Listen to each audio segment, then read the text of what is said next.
Long ago, in a land where the river's song filled the air, there lived a fisherman named Adekunle. His village, nestled at the edge of a great river in the heart of Africa, was known for its strong traditions and deep connection to the water. The villagers believed that spirits lived beneath the surface of the river, and they worshipped it, offering fruits and flowers at its banks. Adekunle, like his father before him, made his living casting nets into the river, but he had never seen anything more magical than the shimmering fish he caught. One warm afternoon, after a long day of fishing with no luck, Adekunle decided to venture further down the river, where the waters were said to be enchanted. The elders of the village warned of strange happenings in those parts, but he was desperate. His family had not eaten for days, and he could not return home with empty hands. As he paddled his small boat, the river became quieter, and the air was filled with a peculiar hum, a soft, melodious tune that seemed to come from the depths of the water. Entranced by the sound, Adekunle closed his eyes for a moment and let the song guide him. Suddenly, his boat stopped moving. He opened his eyes and saw a figure sitting on a rock near the shore, a woman, her dark skin gleaming under the fading sunlight, and her hair flowing like the waves themselves. But what struck him most was her lower body. Where legs should have been, a long, shimmering tail curled into the water. She was a mermaid. "Do not be afraid," she said, her voice as sweet as the song that had led him there. "I am Yemeya, the guardian of these waters. You have come seeking fish, but you have found something far more valuable." Adekunle, frozen in awe, could not find his voice. Yemeya smiled softly, her eyes twinkling like the stars beginning to appear in the sky. "I will help you, but you must do something for me in return," she said, her tone serious now. Adekunle, eager to save his family, nodded quickly. "Anything, Great Spirit. Just tell me what you need, and I will do it." Yemeya's smile faded as she spoke. "My heart is heavy with loneliness. For centuries, I have guarded these waters alone, watching the humans come and go, always separate from their world. I long for love, for companionship. You must visit me every evening and listen to my song. In return, the river will always provide you with fish, and your family will never go hungry." It seemed like a fair trade to Adekunle, and he agreed without hesitation. That night, he returned to the village with his nets full of fish, much to the amazement of the villagers. For weeks, he kept his promise, visiting Yemeya every evening, listening to her sing by the water's edge. Her voice was enchanting, and soon, Adekunle began to look forward to their meetings, not just for the fish she provided, but for the joy her company brought him.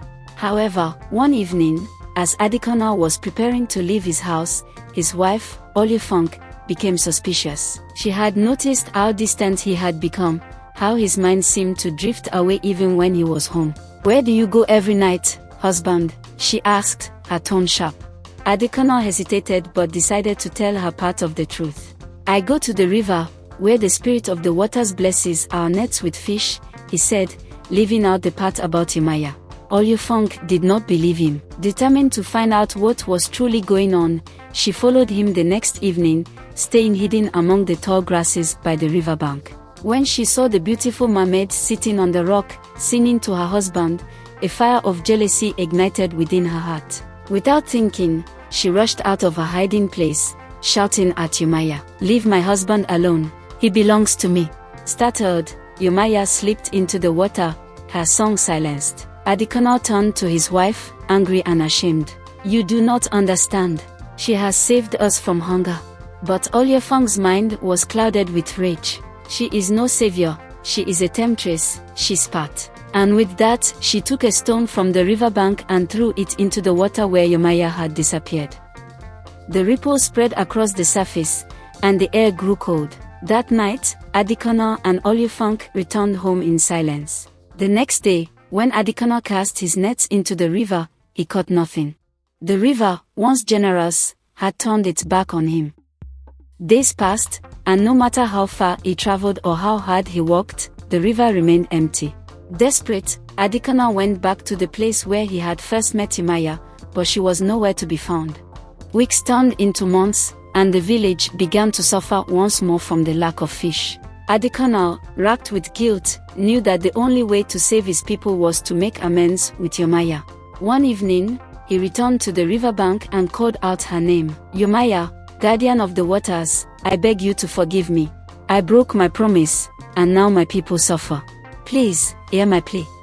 For a long time, there was only silence. But just as Adekunle was about to give up, the water stirred, and Yemeya appeared once more, her face filled with sorrow. You have broken my heart, Adekunle, she said softly. I gave you my love, and in return, I was cast aside like a stone in the river. Adekunle fell to his knees, tears streaming down his face.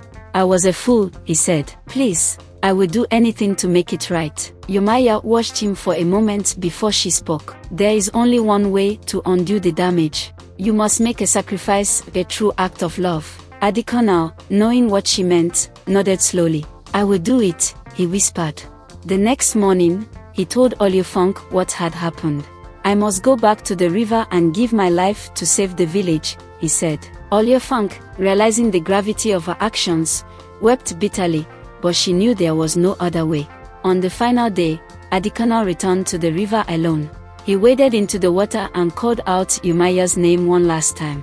The mermaid appeared, her eyes full of sadness and love. You have fulfilled your promise, she said, and with a wave of her hand, Adekunle vanished beneath the waves. The river returned to its former glory, teeming with fish once more, and the villagers were saved. But Adekunle was never seen again. From that day on, the villagers spoke of Adekunle's sacrifice and the love of the mermaid who washed over the river. It is said that if you listen closely at night, you can still hear Yemeya's song, carried by the wind, reminding all who hear it of the power of love, sacrifice, and the sacred bond between the land and the water. What do you think the story of the mermaid was truly about? Was it about love, sacrifice, or something deeper? Let us know in the comments, and don't forget to like this story if you enjoyed it. Make sure you subscribe for more African folktales like this one, filled with mystery, magic, and life lessons that will stay with you forever.